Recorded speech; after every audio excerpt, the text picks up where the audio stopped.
Alright peeps, so it's currently 8:46 p.m. Monday, March 17, 2024. So it's the end of the day and I'm just going to show you how much I collected and what I collected what from, right? So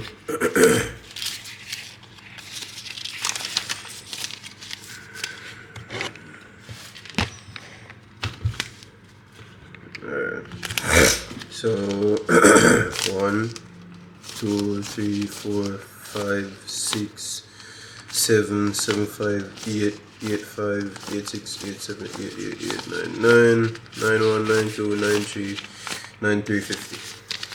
So I sold one flat to location A, 3 grand. Sold another flat to location B, another 3 grand. I sold half a flat to one location. I sold half a flat to another location. Oh, 1, 2, 3, 4, 5. Yeah, so half a flat to another location.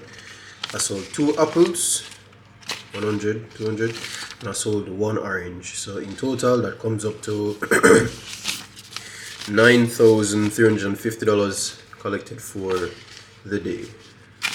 So I sold 2 flats, 2 half a flats, 2 single apples, and 1 orange. Probably I get more sales in the night because you know the day don't finish until 11:59 p.m. But for now, more than likely there's a probability I won't get any more sales. So that's it, guys. $9,350 for the day, and I'll catch you tomorrow.